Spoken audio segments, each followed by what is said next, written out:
అసెంబ్లీకి కొత్త అధిపతి నిన్న గడ్డం ప్రసాద్ గారు శాసనసభ స్పీకర్గా ఏకగ్రీవంగా ఎన్నికయ్యారు. మొత్తం తెలంగాణ రాష్ట్రంలోనే తొలి దళిత స్పీకర్గా ఆయన ఆ వర్గాల నుంచి వచ్చిన వ్యక్తిగా చరిత్ర సృష్టించాడు. ఆయనకు సంబంధించినటువంటి రాజకీయ జీవితాన్ని, వ్యక్తిగత జీవితాన్ని కూడా చాలామంది ప్రస్తావించారు నిన్న సభలో.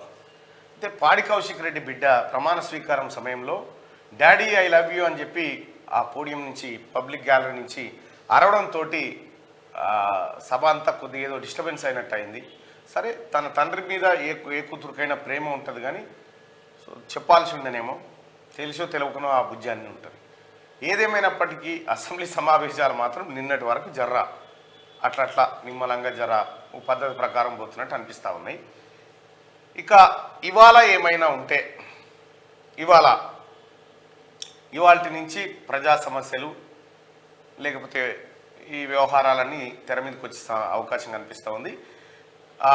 బీఎస్సీ సమావేశం ఇవాళ అయిన తర్వాత ఎన్ని రోజులు నిర్వహించాలి, అసెంబ్లీ ఎంతవరకు ఉండాలనేది నిర్వహిస్తామని చెప్పి ముఖ్యమంత్రి గారు చెప్పిండు. ఇంకొక విషయం ఏంటంటే, క్లియర్గా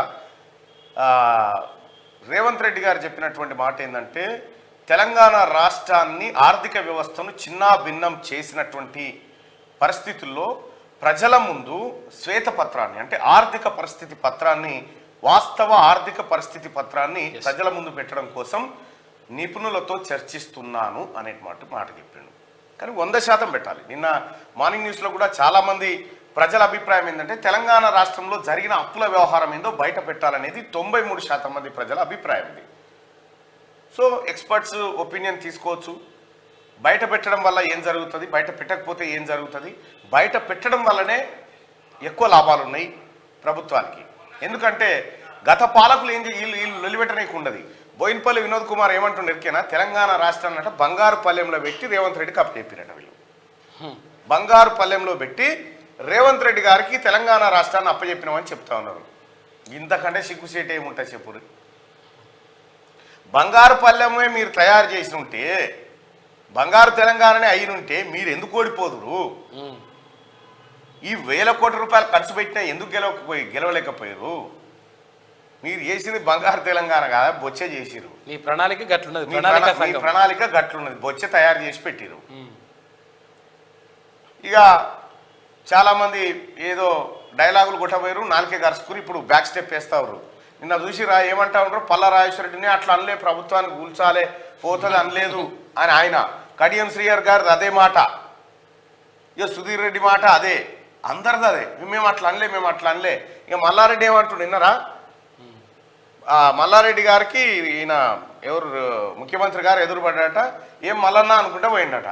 దానికి ఆయనే ఖుషి అయిపోయాడు. మల్లారెడ్డి ఖుషి అయిపోయి నాకు మంచి మిత్రుడు అని చెప్తా ఉన్నాడు మల్లారెడ్డి గారు. ఇక దాదాపుగా అందరూ మిత్రులు అయ్యే పరిస్థితి కనిపిస్తూ ఉంది ముఖ్యమంత్రి గారికి. ఎందుకంటే అధికారం లేదు వాళ్ళ చేతుల్లో. ముఖ్యమంత్రి గారు ఏడ దెబ్బ కొడతాడో, మేము చేసిన అక్రమాలు ఏడ బయటకు వస్తాయని భయంతో ప్రేమను ఒలకబోసుకుంటా ఉన్నారు వాళ్ళంతా. ఒక గొప్ప స్టేట్మెంట్ ఏంటంటే, జడ్చర్ల ఎమ్మెల్యే అనిరుద్ధ్ రెడ్డి గొప్ప స్టేట్మెంట్ ఏంటంటే, ఆయన ఎన్నికల్లో పోటీ చేసేటప్పుడు చాలామంది లక్ష్మారెడ్డి అంశాలు ఫోన్ చేసి, నువ్వు ఎంత పోరానురా, నీతో నేడవుతుందిరా, నువ్వు గెలుస్తావారా, లక్ష్మారెడ్డి సార్ అంటే ఏమనుకున్నావురా అని ధమ్కీలు ఇచ్చారట ఫోన్ చేసిన వాళ్ళు. ఇప్పుడు వాళ్ళే ఫోన్ చేసి ఏదో కష్టపడడం సారిగా షార్ట్స్ మేమేం చేసినాం సార్ అని ఇప్పుడు చెప్తున్నారట.